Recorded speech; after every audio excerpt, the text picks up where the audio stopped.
Hi friends, ഇന്നത്തെ ക്ലാസ്സിലേക്ക് എല്ലാവർക്കും സ്വാഗതം. ഇന്ന് നമ്മൾ ഒരു വളരെ ഇമ്പോർട്ടൻറ്റ് ടോപ്പിക്കാണ് ഡീൽ ചെയ്യാൻ പോകുന്നത്. ഇന്നത്തെ നമ്മുടെ ടോപ്പിക്കാണ് what time is it. Friends, ഞാൻ പലപ്പോഴും എൻ്റെ ഫ്രണ്ട്സിനോട് സംസാരിക്കുമ്പോൾ അവർ പറയുന്നത് അവർക്ക് ഇംഗ്ലീഷ് പഠിക്കാൻ ആഗ്രഹമുണ്ട്, അവർ ഇംഗ്ലീഷ് പഠിക്കാൻ ശ്രമിച്ചുകൊണ്ടിരിക്കുകയാണ് എന്നൊക്കെ. പക്ഷെ ഒരു ചെറിയ ചോദ്യം, വാട്ട് ടൈം ഈസ് ഇറ്റ്, ഇപ്പോൾ സമയം എത്രയായി എന്ന് ചോദിച്ചാൽ പോലും പലരും മലയാളത്തിലാണ് മറുപടി നൽകുന്നത്. അവർ പറയുന്നത് അങ്ങനെ അവർക്ക് എളുപ്പത്തിൽ മലയാളത്തിലാണ് പറയാൻ പറ്റുന്നത്. ഇപ്പോൾ എന്തുകൊണ്ടാണ് ഇംഗ്ലീഷിൽ ഈ ചോദ്യത്തിന് മറുപടി നൽകാൻ ബുദ്ധിമുട്ട്? വളരെ നമുക്ക് നോക്കാം എന്തൊക്കെയായിരിക്കും. ഇപ്പോൾ 2 മണിയാണെങ്കിൽ നമ്മൾ എന്തായിരിക്കും പറയുന്നത്? It's 2 o'clock. 1 മണിയാണെങ്കിൽ it's 1 o'clock. 3 മണിയാണെങ്കിൽ it's 3 o'clock. ഇപ്പോൾ എല്ലായിടത്തും നമ്മൾ it's എന്താണ് ഉപയോഗിക്കുന്നത് എന്നോട് ചോദിക്കുകയാണെങ്കിൽ ഞാൻ പറയും, നമ്മൾ നേറ്റീവ്സിനോട്, ഇംഗ്ലീഷ് സംസാരിക്കുന്ന നേറ്റീവ്സിനോട് ചോദിക്കുകയാണെങ്കിൽ അവര് it's 2 o'clock എന്നേ പറയുള്ളൂ. നമ്മൾ അവരുടെ ഭാഷയാണല്ലോ പഠിക്കുന്നത്. അതുകൊണ്ട് നമ്മൾ മനസ്സിലാക്കേണ്ടത് നമ്മളും ആ റൂൾസ് ഫോളോ ചെയ്യണമെന്നാണ്, അല്ലേ? സോ ഇറ്റ്സ് ആക്ച്വലി ഇറ്റ് ഈസിന്റെ കോൺട്രാക്ഷൻ ആണ്, റൈറ്റ്? ഇനിയും നമ്മൾക്ക് വേറെ 2 പ്രോബ്ലംസ് ഉണ്ട്. അതായത് ഇത്രയും സമയം കടന്നുപോയി അല്ലെങ്കിൽ ഇത്രയും സമയം ശേഷിക്കുന്നു എന്ന് ഇംഗ്ലീഷിൽ പറയാൻ കൺഫ്യൂഷൻ ഉണ്ടാവാൻ സാധ്യതയുണ്ട്. അപ്പോൾ ആ പാർട്ട് നമുക്ക് മനസ്സിലാക്കിയെടുക്കാം.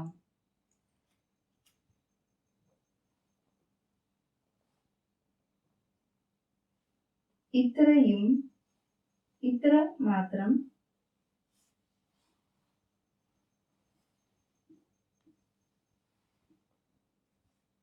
സമയം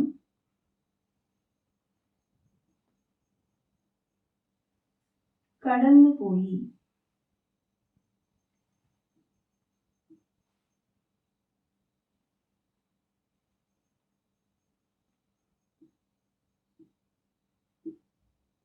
എന്നെഴുതണമെങ്കിൽ നമ്മൾ ഇംഗ്ലീഷിൽ പാസ്റ്റ് എന്ന വേർഡാണ് ഉപയോഗിക്കുന്നത്.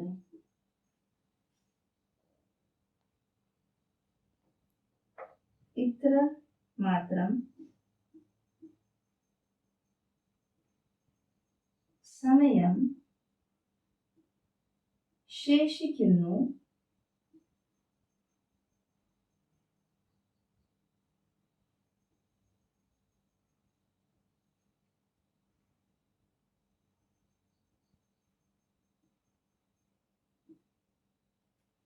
എന്ന് പറയണമെങ്കിൽ നമ്മൾ ടു ആണ് ഉപയോഗിക്കേണ്ടത്. വേറെ കുറച്ച് എക്സാമ്പിൾസ് നോക്കാം. 5:25. ഇപ്പോൾ മലയാളത്തിൽ ഞാൻ ഈ സമയം പറയുകയാണെങ്കിൽ ഞാൻ പറയും 5:25. ആദ്യം ഞാൻ മണിക്കൂർ പറയും, പിന്നീട് ഞാൻ മിനിറ്റ്സ് പറയും. പക്ഷേ ഇംഗ്ലീഷിൽ നമ്മൾ ആദ്യം മിനിറ്റ്സ് ആണ് പറയേണ്ടത്, പിന്നീടാണ് നമ്മൾ ആസ് പറയേണ്ടത്. അപ്പോൾ ഇംഗ്ലീഷിൽ നമ്മളിത് ഇത്രയും സമയം കടന്നുപോയി എന്ന് എങ്ങനെയായിരിക്കും പറയുന്നത് നോക്കാം. ഇറ്റ്സ് 25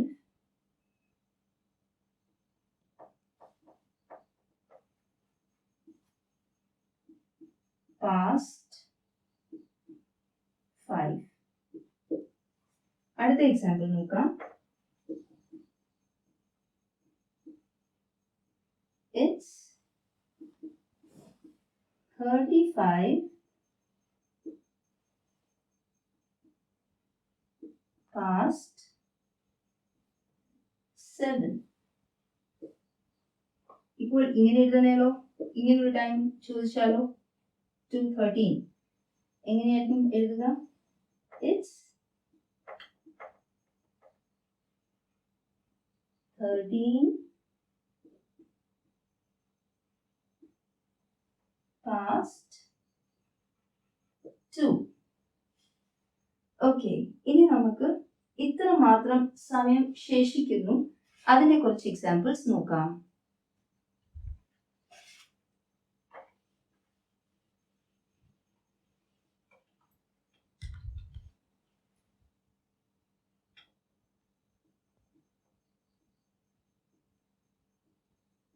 4:35. ഇതിന് നമുക്ക് എങ്ങനെയാ പറയാൻ പറ്റുന്നത്? It's 25 to 5.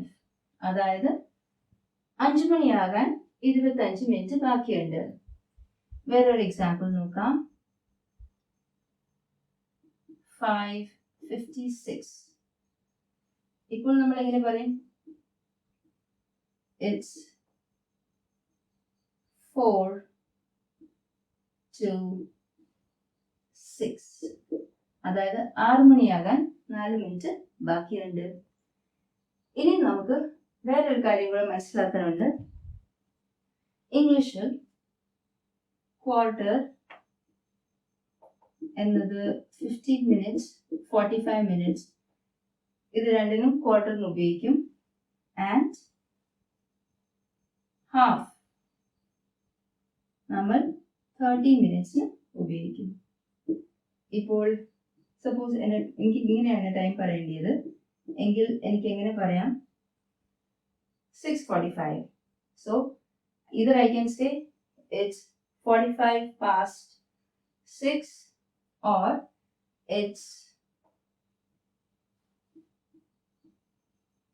quarter to 7. അതായത് 7 മണിക്ക് 15 മിനിറ്റ് ബാക്കിയുണ്ട്. വേറൊരു എക്സാമ്പിൾ നോക്കാം. സപ്പോസ്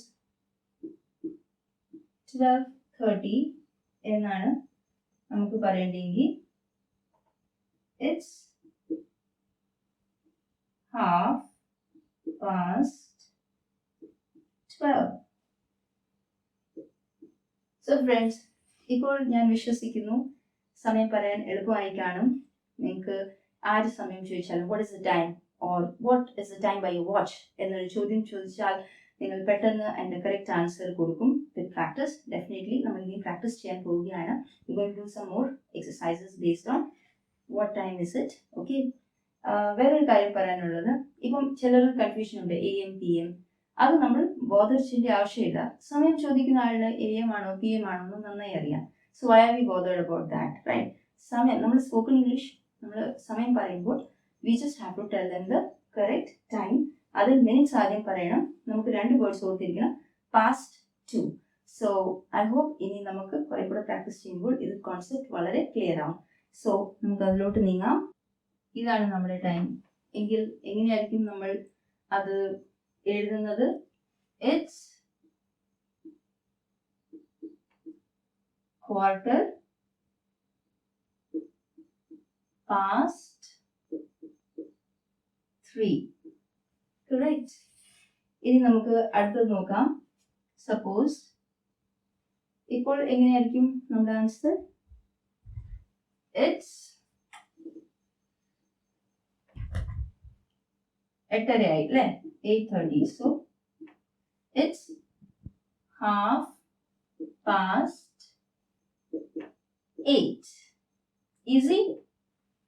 ഇനി നമുക്ക് അടുത്ത ഒരു ടൈം നോക്കാം.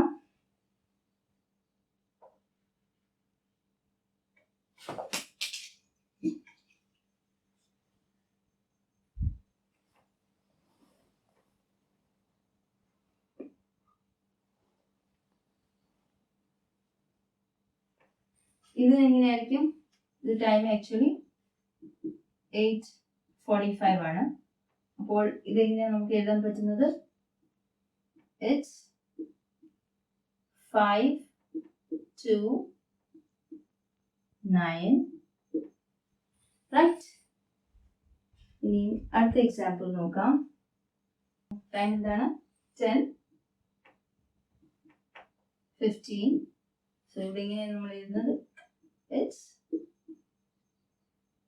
quarter past 10.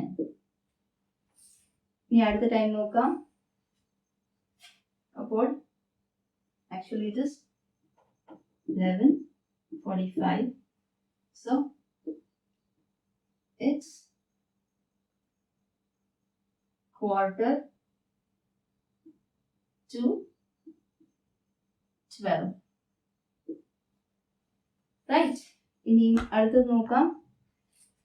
What is the time? The 1:30. So it's 1:30. ഇനി അടുത്ത എക്സാമ്പിൾ നോക്കാം. ശരിക്കും സമയം എത്ര ആയിട്ടുണ്ട്? 12:40. ഇത് നമുക്ക് എങ്ങനെ എഴുതാം? It's 20 to 1. ഇങ്ങനെ എഴുതാം. അല്ലെങ്കിൽ it's 40 past 12. Right? ഇനിയും വേറൊരു എക്സാമ്പിൾ നോക്കാം. ഇപ്പോൾ എങ്ങനെയാണ് ടൈമിംഗ്? 3:10. So it's 10 past 3. അടുത്ത എക്സാമ്പിൾ നോക്കാം. ടൈം ആണ് 7:50. So it's 10 to 8. ഇനി അടുത്ത എക്സാമ്പിൾ നോക്കാം. It's 5 to 7. ഇത് വേറെ രീതിയിൽ നമുക്ക് എങ്ങനെ എഴുതാൻ പറ്റും? It's 55 past 6. So I believe friends, ഇത് ഇപ്പോൾ വളരെ എളുപ്പമായി കാണും. ഇപ്പോൾ ഇത്രയും എക്സാമ്പിൾസ് നമ്മൾ സോൾവ് ചെയ്ത് കഴിയുമ്പോൾ തന്നെ നിങ്ങൾക്ക് വാട്ട് ഇസ് ദ ടൈം എന്നത് വളരെ ക്വിക്ക് ആൻഡ് ഫാസ്റ്റ്, വളരെ പ്രോംപ്റ്റ് ആയിട്ട് ആൻസർ ചെയ്യാൻ പറ്റും. So with that we wind up today's session. Of course ഇതിനും നമ്മൾ ഡിസ്ക്രിപ്ഷനിൽ എക്സസൈസ് തരുന്നുണ്ട്, അത് സോൾവ് ചെയ്യുക. ഹായ് ഫ്രണ്ട്സ്, ഹോംവർക്ക് നോക്കാനുള്ള സമയമായി. സോ നമ്മൾ സൗണ്ട് ഓഫ് യു എന്ന വീഡിയോയിലെ homework ആണ് ഡിസ്കസ് ചെയ്യാൻ പോകുന്നത്. So let's get started. Read these words out loud. Unicorn, deluge, module, fortune. ഇതിന് രണ്ട് പ്രൊനൗൺസിയേഷൻ ഉണ്ട്. Minute, minute. രണ്ടെണ്ണമുണ്ട്. Okay. Attitude, refuge, acute, cue, amuse, issue, mute, capsule, institute, abuse, pure, fuse, fume. Now read these sentences out loud. The scent of roses hung in the air. Can you calculate the total cost?